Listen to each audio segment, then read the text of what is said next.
A motion on a matter of national importance regarding the insecurity and killing of Boda riders and business people in Teso South constituency.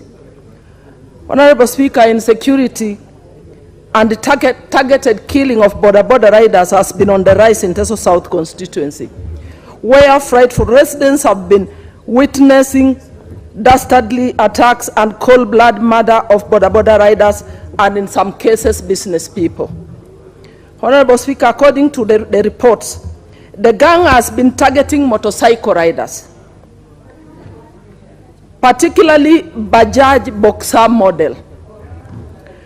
The gangs attack with crude weapons, killing them and dumping their bodies besides roads, in thickets, sugar plantations, maize plantations, and sometimes across the border in Uganda. After killing them, the gangs rob them of their motorcycles, and the survivors of the savage attacks have been left nursing threatening injuries. Honorable Speaker, all incidences involve riders who have purchased motorcycles from credit vendors who offer flexible payment plans. And incidentally, they are killed immediately they clear the loans or when they are almost through with the loan repayments. This pattern paints a probably well-coordinated collusion between some creditors and some criminal gangs to track targeted motorbikes, kill the owners, and repossess them for resale to other clients who might likely suffer the same fate as the initial owners. It is no wonder that whenever an owner of a motorcycle is killed, his motorcycle tracker is also immediately dismembered, making the motorcycle untraceable. Honorable Speaker, the spate of killings of Boda riders is making business a death trap, not just in Teso South constituency, but also in other parts of the country.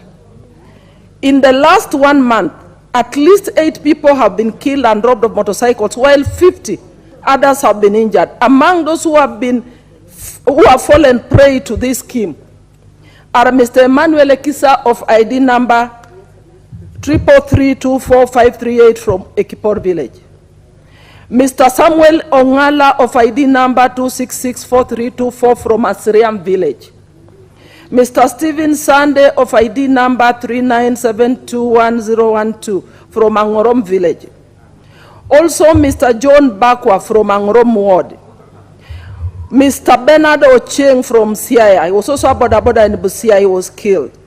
Mr. David Ocheng from Siaya as well. Mr. Kyle Olubai from Agolot village, he has gone missing, he went missing with his bicycle. Up to today, he has not been traced. Mr. Peter Maina, a businessman who was shot in his shop at Ojami Center. Honorable Speaker, this trend is worrying. And we cannot sit as leaders in this country and watch as young, vibrant, hard-working young Kenyans are being killed for no apparent reason. Honorable Speaker, Chapter 4 of the Constitution on the Bill of Rights is very clear. Article 26, 1 to 3, that everyone has a right to life and that no person should be, 1 to 3, should be deprived of life intentionally. Honorable Speaker, we know that transport, Boda transport is a very popular means of transport, not only in the rural areas, but also in the urban centers. And Honorable Speaker, over time, this business has evolved. And they play a very critical role in the transport sector, very significant in development of this country.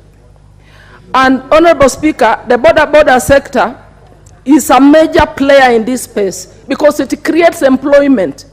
Most of these young people who have been killed innocently, they are breadwinners in their families.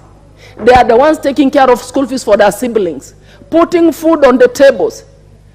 And if we look at the country, the state in which we are today, statistics on unemployment by 2022 was at 5.5%. Universities continue to release graduates every year. TVETs continue to release graduates every year. Same to all other middle-level colleges. There is serious unemployment, and these young people are trying to create employment for themselves and for others. But going by what is happening, Honorable Speaker, this insecurity is not only affecting businesses, it is affecting livelihoods across the country.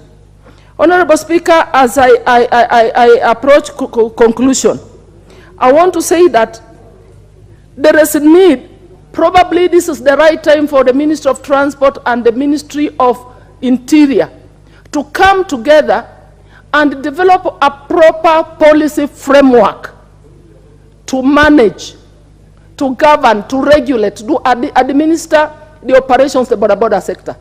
Because despite its growth and evolvement over time, this sector is still, the border business, they are still operating as an informal sector within the transport ministry. There is very minimum legislation to regulate the operations of the border. The border riders must be able to operate in a secure environment where their lives and the lives of their customers are protected, so that together we can build the economy. Honorable Speaker, it is really very sad, and as I conclude, I want to send my condolences to all the families that have lost their loved ones through this unwarranted,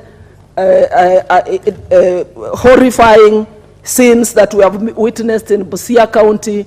Teso being one area that has really felt and suffered and lost majority of them. And Honorable Speaker, I just call upon the security agencies to do something about it and think outside the box and develop certain strategies that may help to address this menace. Probably it is time that the sector is organized such that when the border is leaving the stage, probably they should have designated stages where when the border rider leaves the stage with a client, it is known whom he is carrying, whom he is ferrying. So that when he is found dead, his body is collected the next morning, it is known who was he carrying, whom was he ferrying, and to which destination. At this time where we have technology, we have the phones, we have the apps, it is possible to record everything and send to the office so that it is known who was being carried at what time to which destination. Thank you, Honorable Speaker. And I now call upon... No, we don't need a seconder. You beg to move. I beg to move, Honorable Speaker. Thank you. To have the first bite on this one is Honorable Undo.